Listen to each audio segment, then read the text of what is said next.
Agoy. Ako pala yung magdadrive kasi hindi kasya si Mister dito kasi nandun yung sasakyan. Agoy, ang 13 hours natin. Kaya ba? Kulbaan ko auntie. First time ko magdrive kasi ako talaga yung magdadrive papuntang Roganin. Wala, hindi kasya sa dun yung sasakyan. Hindi makamove yung patay taniwang.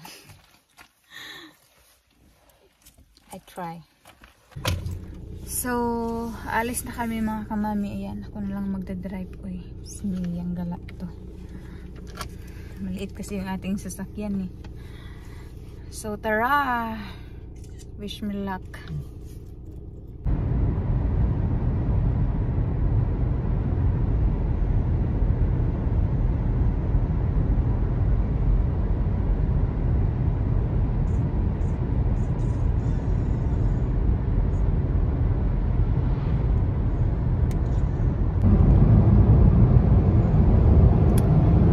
Janet must drive the whole way to Rovaniemi because I cannot fit behind the steering wheel. Look. There is car behind the driver's seat. So I cannot get it back so that I would fit in there.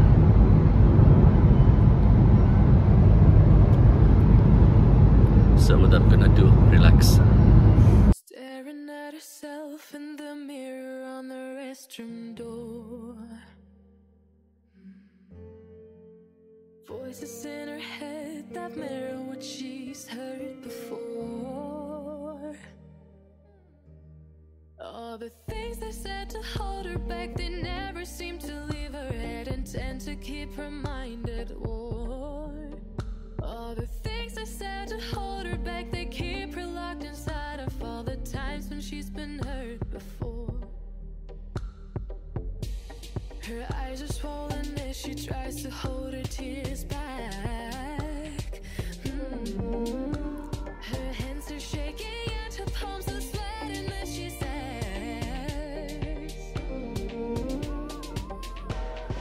I don't wanna. So mga kamami, nandito na kami sa saan ba to? Sa Salo. Nagpagas muna kami. Si Mr. na yung kasi hindi talaga siya magkasya dito. Diyos ko, ako'y nai-stress talaga. Ay. Tapos ipapark ko lang to mamaya. Then pupunta kami sa loob. Bibili kami ng makakain namin at saka mainom kasi hindi kami nag-stop doon sa grocery. So dito na lang, may naman sila. Ay, na-stress talaga yung kigul ko eh. So ito lang yung binili ko na drinks. And then bili lang kami dito ng bread. Yan. Sisigaw.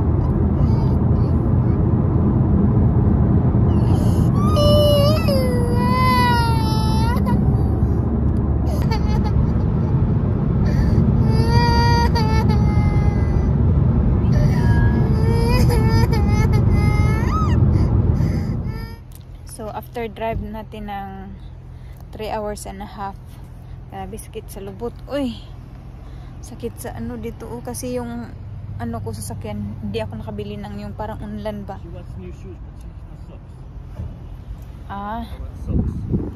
Okay, higit hawoy po sa kamot.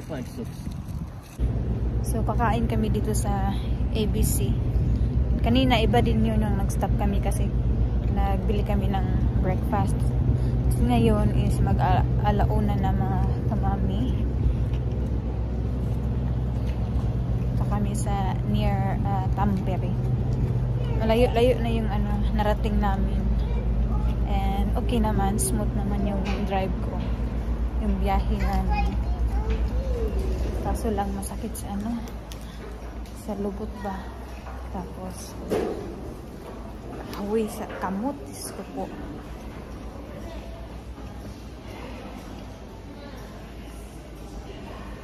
So, bili muna kami pagkain.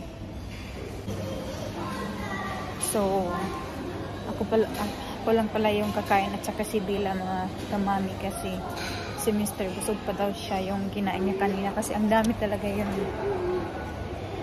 mag-order lang ako doon sa his burger. Hintayin ko na lang yung order ko. And then, nandun sila ni Mr. at saka ni Bella. Ayan. Naglalaro. May laruan sila eh.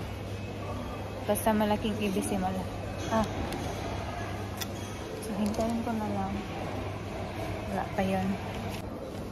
Kain mo na yung driver. So, ito chicken burger. And then, chicken nuggets yung kay Bella. Ito. Andun pa siya naglalaro. And then, bumili si Mr. ng wipes. Kasi nalimutan ko dalhin. At ayaw niya babalik dun sa sasakyan. Kaya, kain mo na ako. Kain. We got scared when it got darker at night, 'cause everyone was missing safety lights. So we tried to use a flashlight as a guide. And now I'm standing in an overcrowded train, picturing the times we had as children while the rain. Day in, day out, it's the same road we're walking down. Same job, same town, 'cause we've been told that's the way our world goes round. Walking on the grounds we've always known, stepping on the footprints in the snow. But when it melts, the other ways will show.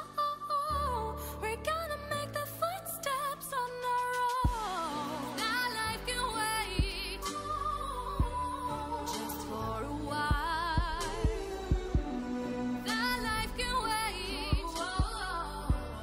Take that aside and just go on.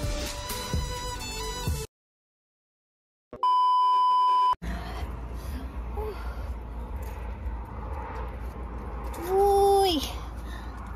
Nasa aban eh. Yo.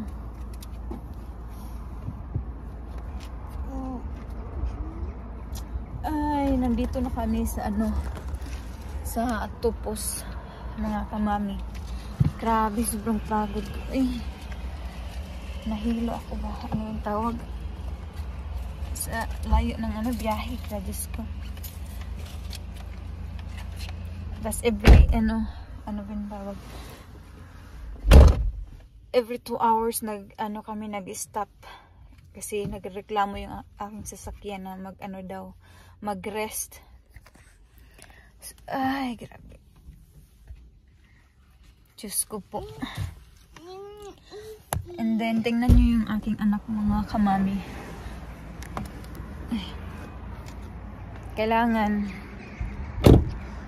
busog din siya while nagbiyahe. Kailangan bibigyan mo din siya ng pagkain kahit kumakain na like snack pala.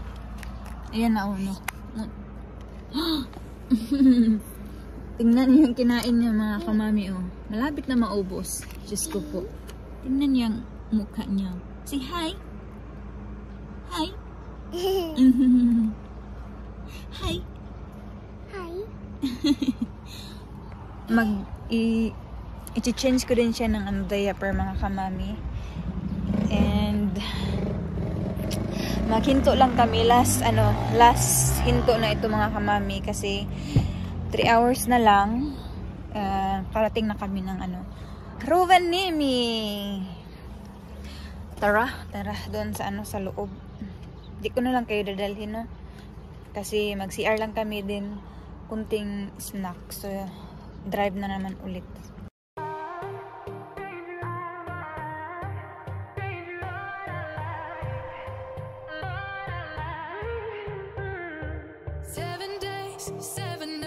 Since my hair got cut and dyed, had 7 days since I tried to rip a chapter out my mind. I've tried, and his laugh is just as soft as yours, smiling just as wide. He could be what I like. Many minutes later. Ayan, mga kamami, nandito na kami sa Rovaniemi. Kakarating lang namin. And dito ako sa loob ng sasakyan. Nakita niyo naman, charis. Kasi si Mr. nandun sa sa loob ng McDo, nag-order siya ng pagkain. And then nandito din si Bila, natulog siya, kaya dito muna kami. Sabi ko siya na lang yung papasok doon. Tapos hintay na lang kami dito. Grabe, sobrang haba talaga ng biyahe mga kamami. First time ko to mag-drive ng malayo talaga, from south to north. Grabe, sobra. Nakakapagod talaga mga kamami. Grabe as in. Pero proud ako sa aking sarili kasi never ko talaga nagawa yung mag-drive ng napakahaba mga kamami. And alam niyo mga kamami, proud din ako sa sasakyan ko kasi yung may cruise controller kasi to eh. So yun yung ginagamit ko. Napaka easy lang siya mga kamami. And i-release mo lang yung foot mo, hindi na kailangan basta isit mo lang yung kilometer. Then kung may sasakyan na alam mo yun, kung may sasakyan sa front, magkusa iyang mag-brake. Hindi ka na ng brake. Basta yung sayo is steering wheel lang talaga, yung i-ano mo lang ganyan. Tapos yung sasakyan na yung magmamaniho mga kamami, di ba? Then kanina mga kamami, akala ko tao lang yung mapapagod. Aba, pati sasakyan ko mga kamami, panay-reklamo. Alam mo yung sasakyan ko, pupunta siya sa sa gilid, tapos siya yung mag-warning na sabi take risk daw kasi too much driving daw. Kasi nga yung sasakyan ko mga kamami is may siya, yung nagpapa-remind siya mga kamami. Kahit naman dati during winter mga kamami, nagpapa-remind niya sa akin na be careful because it's slippery. So ma-alert ka talaga mga kamami. And isa pa mga kamami, yung mata ko, as in yung pag-intern namin dito sa Rovaniemi, yung mata ko talaga dilat na dilat kasi wide na wide talaga times 2 compare mo sa daytime. Kasi nga dito sa sa Rovaniemi mga kamami, daming animals, kaya talaga times 2 yung careful mo talaga kasi nga daming animals. So anyway mga kamami, yun lang yung aking vlog, and thankful lang ako kasi nakarating kami dito na safe and sound. So good night. Tulog na yung aking anak ko, nakangapa. Mama's guys. Oristan. Tali na, Oristan. Mama's guys.